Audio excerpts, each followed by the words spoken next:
السلام علیکم ناظرین، زه یم واجد الله او تاسو ګورئ زما فیسبوک او یوټیوب چینل. امید لرم چې خبرې او ژوند به مو ښه تېرېږي. ناظرین کرام، عمران خان چې کومه دی هغوی په جیل کې دننه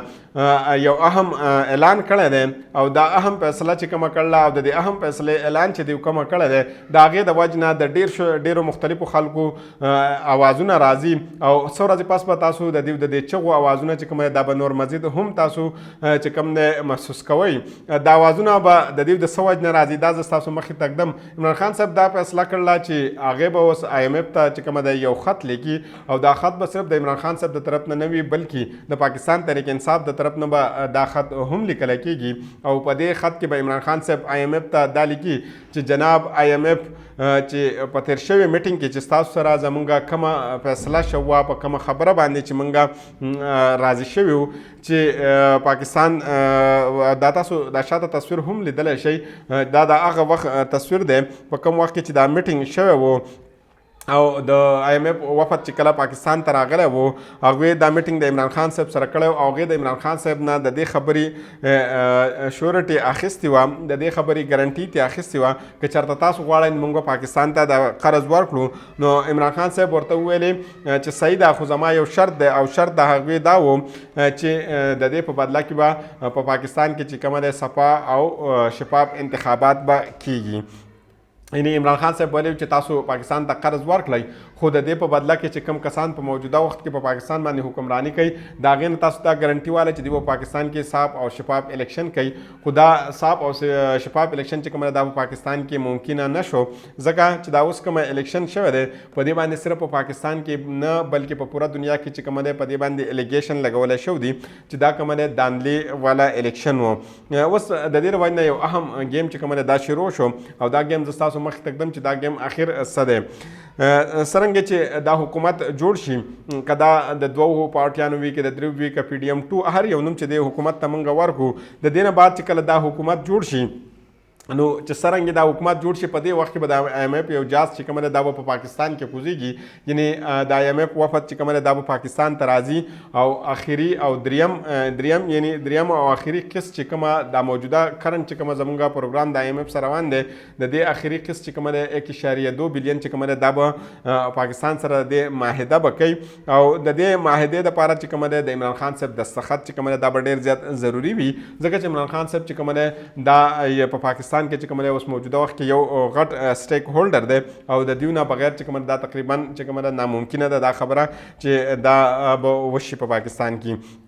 ځه څه وخته پورې موږ که دا ووایو فرض کړو چې که چېرته دا موږ هم منو چې عمران خان صاحب دا خبره ومني او د ملک په خاطر باندې دوی دا خبره ومني او دا وم شي نو د دې نه مخکې یو بله کهاني یو بله سټوري را روانه ده. هغه سټوري دا ده هغې ته که موږ غوږ شو په هغه سټوري کې به داسې کېږي چې په دې کال یعنې په 2023 په آخري 31 دسمبر پورې چې کومه دی موږ د دنیا نه یعنې پاکستان چې د دنیا نه څومره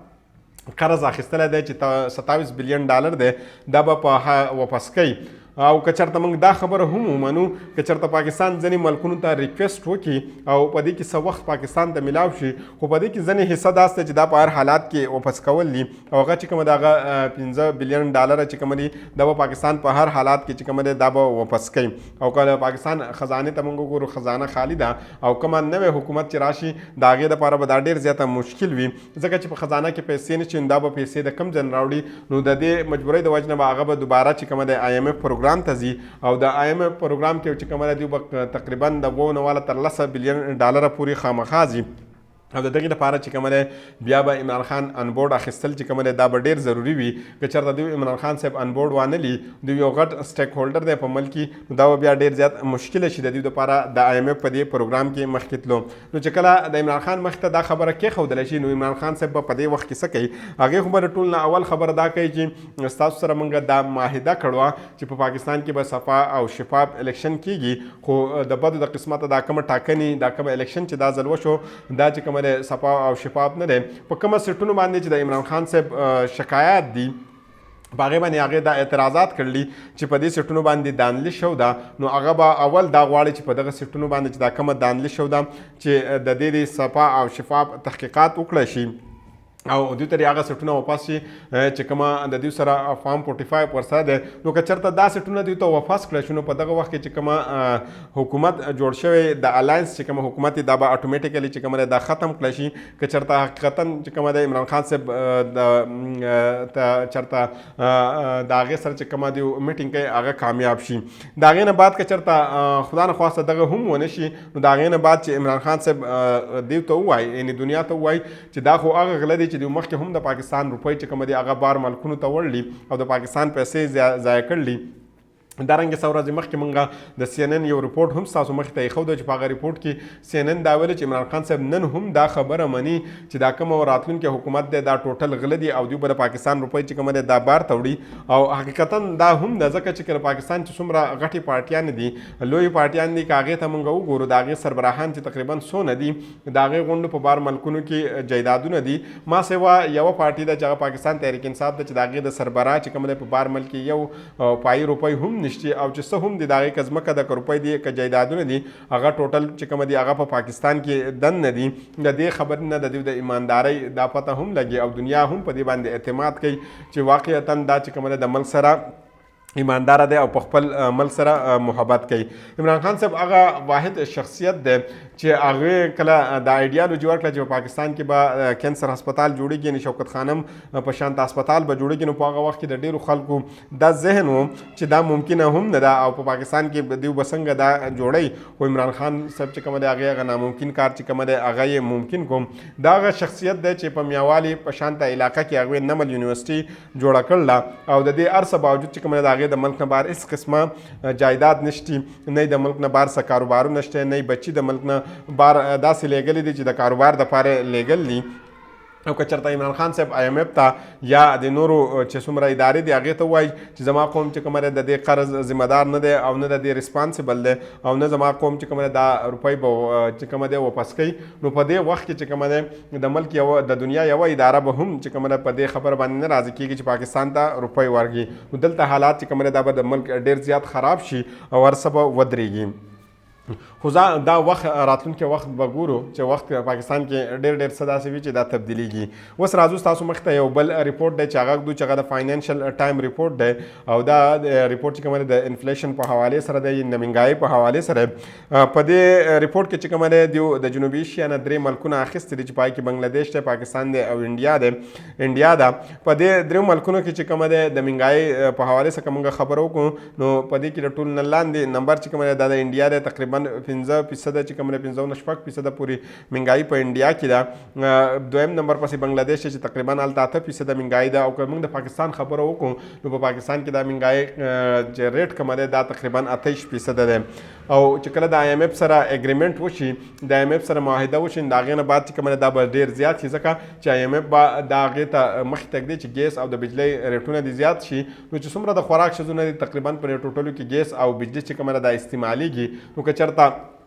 د بجلی او د ګیس ریټونه زیات شي که څه کلونه مخکې موږ لاړ شو چې د چا 15,000 روپۍ د ګیس بل راته هغه اوس 50,000 را روان دی. نو که چېرته په دغه وخت کې د 50,000 په ځای باندې 1.5 لاک ته واوړي یا 1 لاک ته واوړي نو په دغه وخت کې تاسو امیجن کوئ چې د ملک به څه حالات وي ځکه چې یو کس 20,000 15,000 یا 2,000 روپۍ هغه تنخواه اخلي نو هغه به په دې کې د خوراک شیزونه راوړي که هغه به په دې کې بلونه جمع کوي.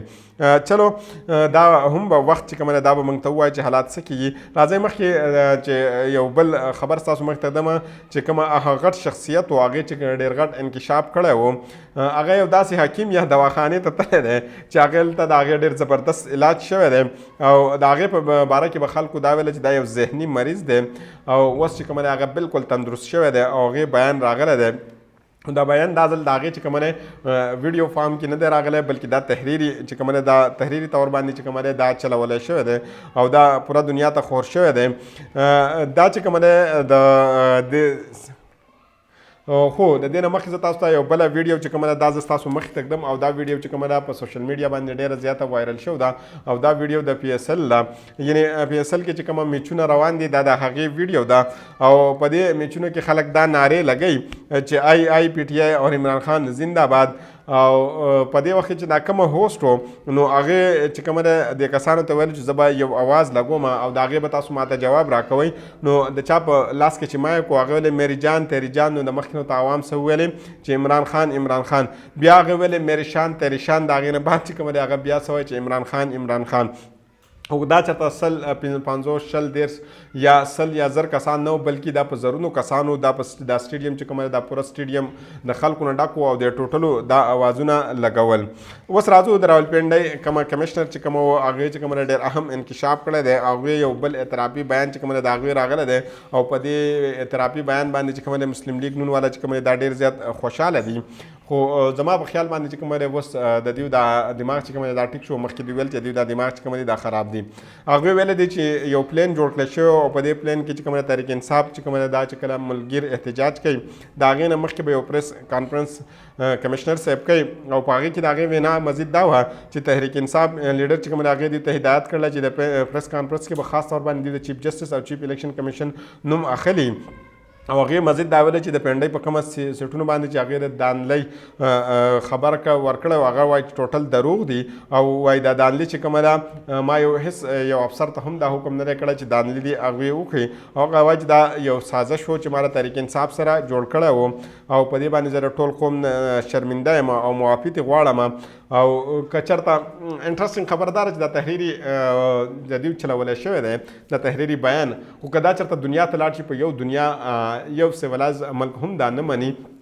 ځکه چې یو کس پولیس ته ځان حواله کړي بیا هغه 4 ورځې ورک وي هېڅ قسمه پته یې نه لګي نه بیا هغه عدالت ته مخامخ شي نه په سپریم کورټ ته مخامخ شي او د هغې هېڅ قسمه پته نه لګي نه په هغې باندې څه کیس دایر کړی شي په ملک دننه نه په هغې باندې څه چارج ولګولی شي. خو د هغې باوجود چې کومه دی د هغوی چې کومه دی یو تحریري بیان راشي نو دا به دنیا صرف چې کومه دی د پاکستان تحریک انصاف دپاره دوی کوشش کوي چې بدنامي وکړي. خو دوی صرف د پاکستان تحریک انصاف نه بلکې دوی د پوره ملک چې کومه ده بدنامي وکړه او په پوره دنیا کې چې کومه د خپل ملک چې کومه دا بدنام کو. اوس راځو مخکې تاسو جاوید چودھری په حوالې سره وایو چې هغوی د پاکستان مسلم لیگ نن ډېر قریبي صحافي ګڼلی شي. هغوی ویلی دي چې کومه سټیټس چې کومه ذوالفقار علي بټو صاحب چې کومه دی هغه نو مات کړی وایي هغه عمران خان صاحب مات کړی دی او وایي تحریک انصاف چې کومه دا یو غټ طاقت جوړ شوی دی او وایي د دې مخې ته چې اوس کومه دی هېڅوک هم نشي ودرېدلی. نو د بلې ویډیو پورې ماته اجازت راکړئ. د الله په امان.